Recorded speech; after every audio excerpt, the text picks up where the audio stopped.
यह कहानी उस समय की है जब राजा विक्रमादित्य अपने न्यायप्रिय और प्रजावत्सल स्वभाव के कारण पूरे राज्य में विख्यात थे। उनका दरबार दूर दूर के विद्वानों, मंत्रियों और कलाकारों से भरा रहता था। लेकिन इतनी प्रसिद्धि और लोकप्रियता के बीच कई मंत्री ऐसे भी थे जो राजा से जलते थे। वे राजा के प्रति ईर्ष्या और धोखे का भाव रखते थे और किसी भी तरह से उनके सिंहासन को हड़पना चाहते थे। विक्रमादित्य को इन मंत्रियों की असलियत का अंदाजा नहीं था, क्योंकि वे सामने तो राजा के बहुत बड़े हितैषी बनते थे और उन्हें अच्छे अच्छे परामर्श देते थे, परंतु अंदर ही अंदर वे षड्यंत्र रच रहे थे कि कैसे राजा को कमजोर किया जाए।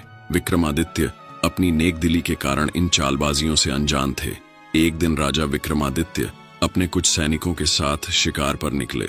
चलते चलते वह एक घने जंगल में पहुंच गए। जंगल का वातावरण बहुत ही शांत और मनमोहक था। शिकार करते करते राजा बाकी सैनिकों से काफी आगे बढ़ गए। तभी उनकी नजर एक वृक्ष पर बैठे एक कौवे पर पड़ी, जो बार बार उन्हें देख रहा था और कांव कांव कर रहा था।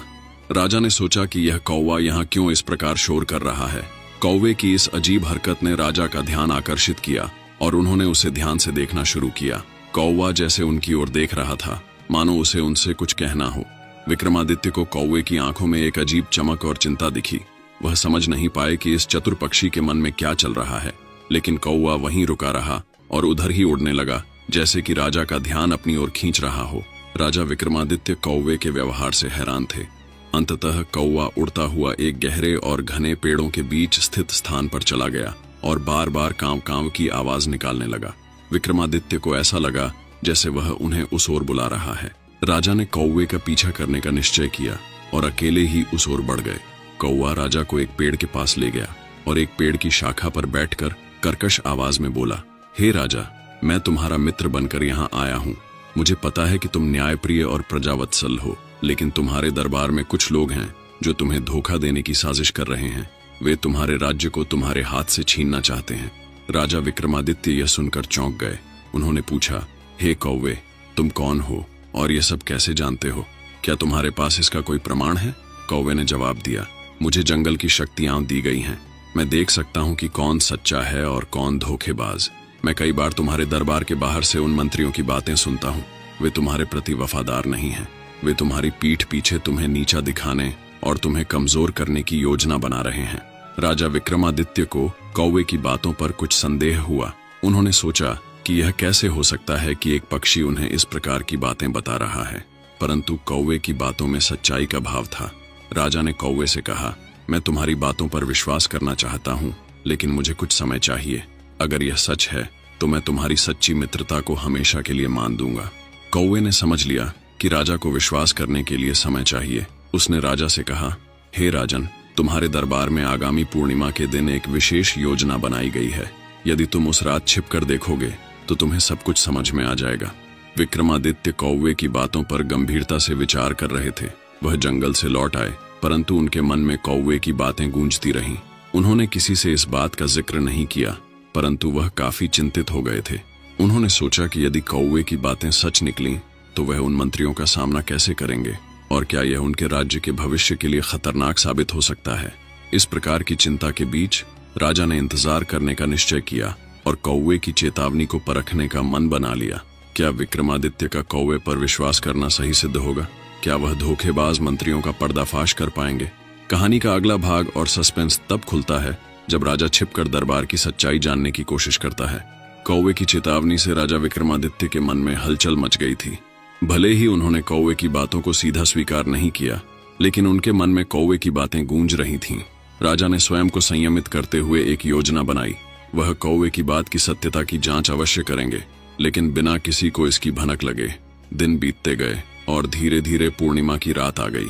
उस रात राजा ने सभी दरबारियों को यह कहकर विदा कर दिया कि वह एकांत में ध्यान लगाना चाहते हैं। विक्रमादित्य ने अपने विश्वास पात्र सैनिकों को भी दरबार से दूर भेज दिया, ताकि कोई भी उनकी योजना में विघ्न न डाल सके। विक्रमादित्य ने दरबार के पीछे एक गुप्त स्थान खोजा, जहां से वह सब कुछ देख सकते थे और सुन सकते थे। उन्होंने वहां छिपकर इंतजार करना शुरू कर दिया। रात गहरी हो चुकी थी और दरबार में सन्नाटा छा गया था। अचानक धीरे धीरे कुछ मंत्रियों की आहट सुनाई दी। राजा ने देखा कि उनके कुछ खास और वरिष्ठ मंत्री धीरे धीरे दरबार में प्रवेश कर रहे थे। उनकी चाल में एक अजीब सी सावधानी थी। और उन्होंने बार बार इधर उधर देखा कि कोई उन्हें देख ना रहा हो। विक्रमादित्य ने ध्यान से देखा कि वे मंत्री इकट्ठे होकर एक गुप्त मंत्रणा करने लगे। उनमें से एक मंत्री ने धीरे से कहा, अब समय आ गया है कि हम राजा विक्रमादित्य के राज्य को अपने अधिकार में लें।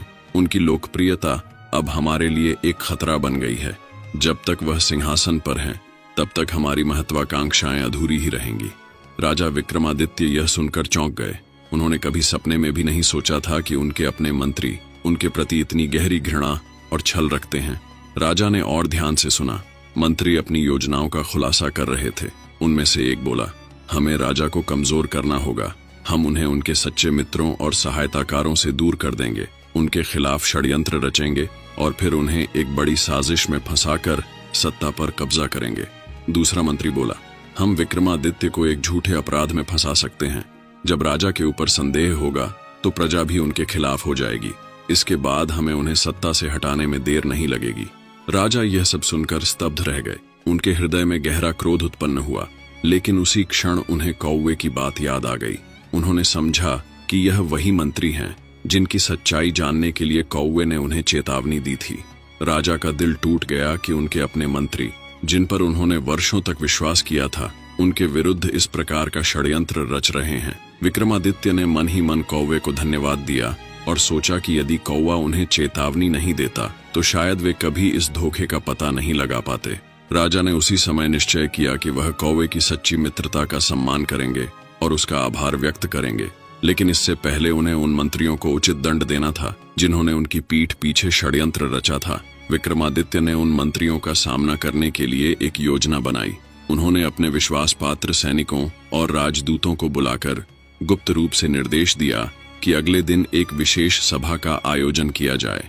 उन्होंने सभी मंत्रियों को सभा में उपस्थित होने का आदेश दिया। अगले दिन राजा ने अपने सिंहासन पर बैठकर सभा का आयोजन किया।